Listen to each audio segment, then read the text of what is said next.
Hello friends, आप सभी का जीके जी T20 में स्वागत है। आज का वीडियो है भौतिक विज्ञान का पार्ट 2। इससे पहले पार्ट 1 अपलोड है, आप लोग नहीं देखें तो उसका लिंक ऊपर आई बटन में या डिस्क्रिप्शन में, आप लोग वहां से जाकर देख सकते हैं। चलिए शुरू करते हैं।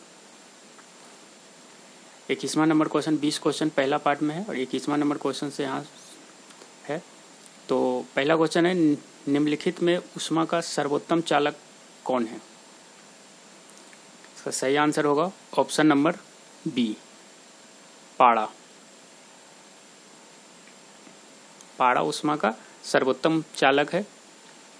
अगला देखते हैं, जब प्रकाश की किरण एक माध्यम से दूसरे माध्यम में जाती है तो इसकी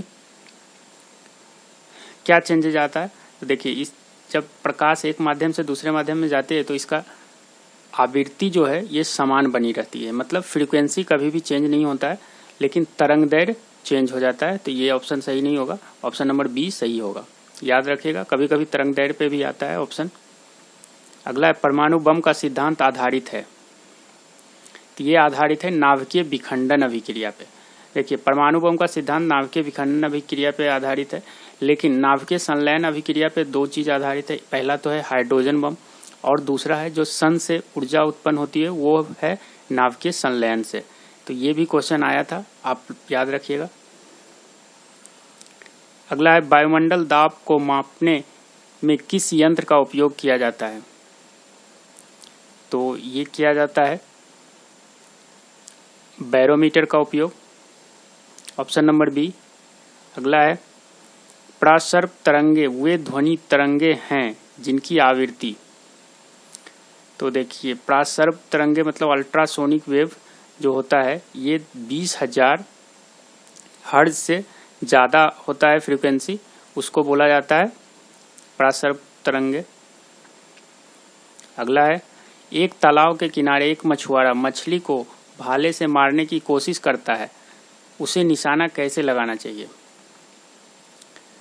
तो इसका सही आंसर होगा ऑप्शन नंबर सी, जहां मछली दिखाई दे उसके नीचे।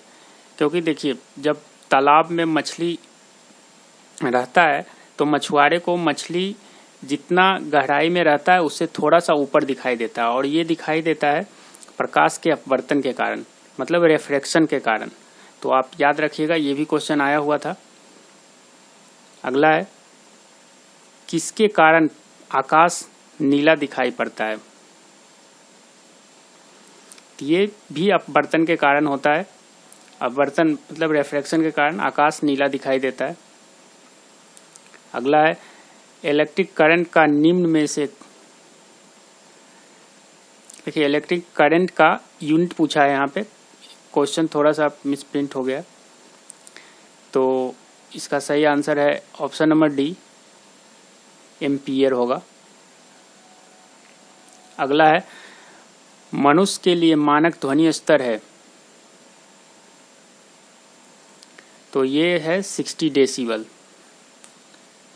अगला, ध्वनि तरंगे सर्वाधिक तीव्र गति करती है। तो ये सबसे ज़्यादा ठोस में। याद रखिएगा, सबसे कम ध्वनि का जो स्पीड होता है वो होता है गैस में, और गैस से ज़्यादा होता है द्रव में, और उससे ज़्यादा होता है ठोस में। तो आप याद रखिएगा, सबसे ज़्यादा जो होता है ठोस में, और निर्वात में ध्वनि तरंगे गमन नहीं करती, मतलब ध्वनि जो है निर्वात से होकर नहीं जाती। अगला है, न्यूट्रॉन की खोज किसने की थी? इसका सही आंसर है ऑप्शन नंबर सी, चैडविक। देखिए, न्यूट्रॉन का खोज तो चैडविक ने किया था, और इलेक्ट्रॉन का जे थॉमसन यहाँ पे है, और प्रोटॉन का रदरफोर्ड। तो आप तीनों याद रखिएगा, तीनों में से कोई एग्जाम में आ जाता है।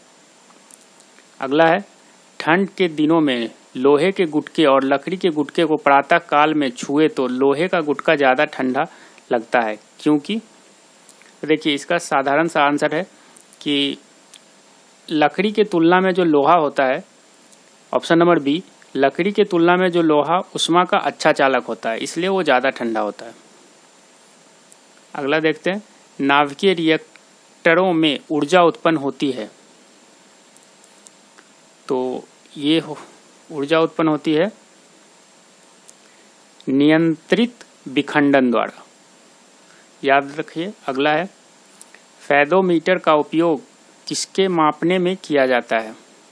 किसे मापने में किया जाता है? तो इसका उपयोग किया जाता है समुद्र की गहराई मापने में।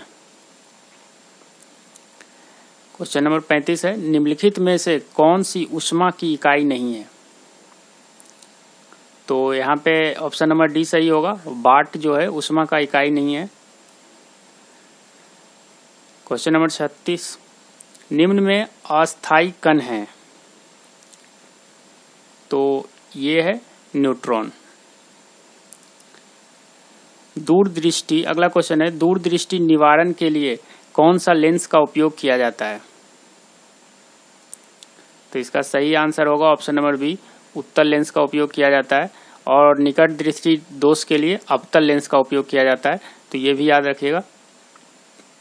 अगला है भूकंप की तीव्रता का मापन किया जाता है? तो ये किया जाता है रिक्टर पैमाने पर। और अगर आप लोग अभी तक इस चैनल को सब्सक्राइब नहीं किए तो इस चैनल को सब्सक्राइब करके बेल बटन को दबा दीजिए ताकि ऐसे वीडियो का नोटिफिकेशन आने से आपको मिल सके। और अगर आप लोग को ये वीडियो पसंद आए तो इसे लाइक करें और ज़्यादा से ज़्यादा शेयर करें। अगला क्वेश्चन देखते हैं डॉपलर प्रभाव संबंधित है?